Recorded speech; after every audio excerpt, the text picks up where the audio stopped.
নমস্কাৰ দৰ্শকসকল, কোনো ধৰণৰ পাতনি মেলাৰ আগতে এটা ভিডিঅ' ক্লিপ চাই লওঁ আহক।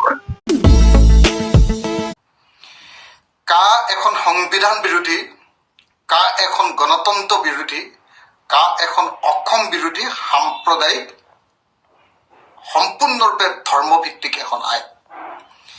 এই আইনক কেতিয়াও আমি মানি ল'ব নোৱাৰোঁ।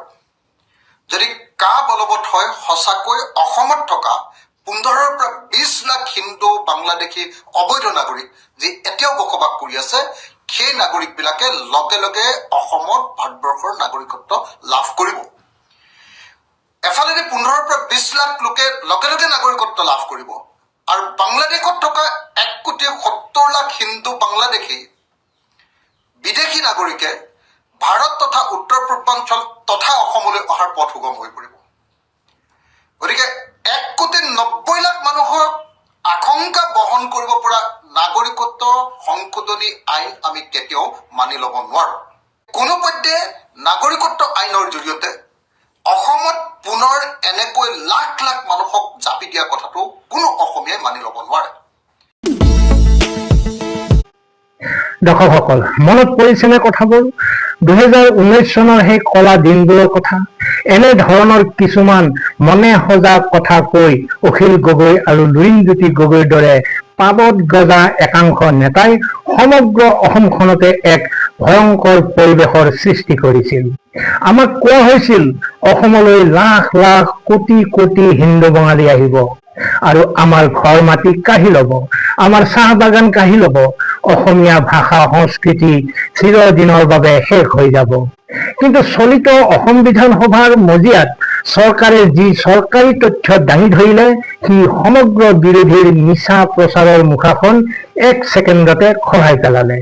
আজি আমি কথা পাতিম কিদৰে কা আন্দোলনৰ গইনা লৈ একাংশ নেতাই সমগ্ৰ অসমক জুইত জাপি দিব বিচাৰিছিল আৰু কিদৰে অসমৰ বুদ্ধিমান ৰাইজে নিৰ্বাচনৰ জৰিয়তে তেওঁলোকক উচিত শিক্ষা দিলে।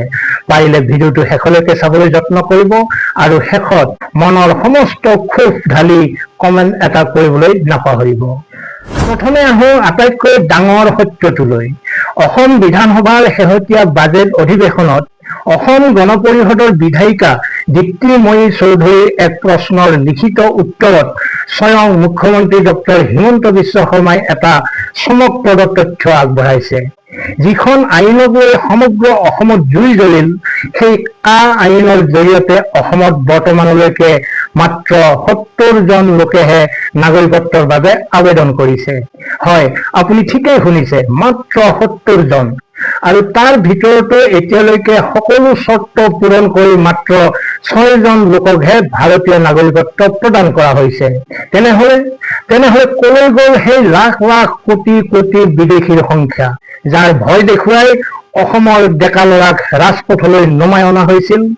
মনত পেলাওকচোন, লুৰিণজ্যোতি গগৈ, অখিল গগৈৰ পৰা আৰম্ভ কৰি কংগ্ৰেছ দল আৰু সমগ্ৰ বিৰোধীয়ে কিদৰে গাঁৱে ভূঞে চাহ বাগিচাত গৈ ভুৱা প্ৰচাৰ চলাইছিল। তেওঁলোকে সৰল চাহ জনজাতিৰ লোকসকলক ভয় দেখুৱাইছিল যে তোমালোকৰ চাহ বাগানৰ মাটি বাংলাদেশীয়ে লৈ ল'ব। খিলঞ্জীয়া অসমীয়াক কৈছিল তোমালোক নিজৰ মাটিতে ভগনীয়া হবা। তেওঁলোকৰ এই উচতনিমূলক আৰু আৱেগিক ভাষণে সমগ্ৰ ৰাজ্যখনত এক অৰাজকতাৰ সৃষ্টি কৰিলে। ইণ্টাৰনেট বন্ধ হ'ল, কাৰফিউ লাগিল, ব্যৱসায় বাণিজ্য স্তব্ধ হ'ল আৰু আটাইতকৈ দুখৰ কথা যে আমাৰ মাজৰে কেইবাজনো উদীয়মান ডেকাই অকালতে প্ৰাণ হেৰুৱাব লগা হ'ল। কিন্তু এই সকলোবোৰ কাৰ স্বাৰ্থত হৈছিল? কেৱল আৰু কেৱল ৰাজনৈতিক মুনাফা লাভৰ বাবে। পিছে কথাতে কয় নহয়, সত্যক বেছি দিন লুকুৱাই ৰাখিব নোৱাৰি। অসমৰ জনসাধাৰণ আৱেগিক হ'ব পাৰে, কিন্তু মুখ্য নহয়। লাহে লাহে অসমৰ ৰাইজে বুজি পালে যে এইটো আছিল কেৱল ৰাজনৈতিক ক্ষমতা দখলৰ এক সুপৰিকল্পিত নাটক। কা আন্দোলনৰ সেই উত্তপ্ত আৱেগক মূলধন কৰি জন্ম দিয়া হ'ল এটা নতুন ৰাজনৈতিক দল, অসম জাতীয় পৰিষদ।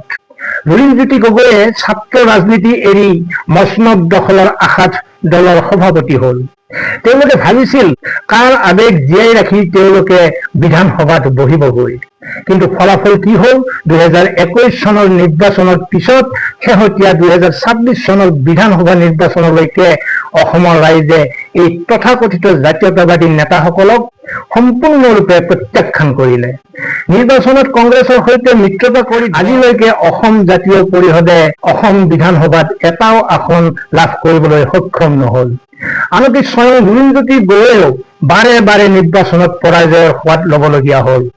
ইয়াৰ পৰাই প্ৰমাণ হয় যে অসমৰ ৰাইজে তেওঁলোকৰ মিছা আৰু প্ৰতাৰণাৰ ৰাজনীতিক চিৰদিনৰ বাবে বিদায় দিছে।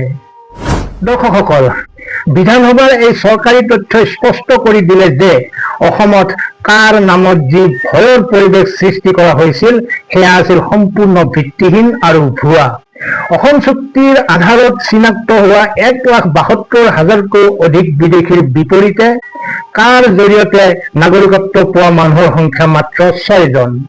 গতিকে আৱেগত উটি নোযোৱাকৈ তথ্য আৰু সত্যক বিশ্বাস কৰিবলৈ শিকাটো আমাৰ বাবে কিমান জৰুৰী সেই কথা এই ঘটনাই প্ৰমাণ কৰে। আপোনাৰ কি ধাৰণা? বিৰোধীৰ এই পৰাজয় আৰু এই চৰকাৰী তথ্যৰ বিষয়ে আপুনি কি ভাবে? তলত কমেণ্ট কৰি নিশ্চয় জনাব। ভিডিঅ'টো যদি ভাল লাগিছে লাইক কৰিব আৰু শ্বেয়াৰ কৰি দিব। নতুনকৈ অহাসকলক চেনেলটো ছাবস্ক্ৰাইব কৰিবলৈও অনুৰোধ জনালো। আজিলৈ এৰিছো। ভালে থাকক, কুশলে থাকক। ধন্যবাদ।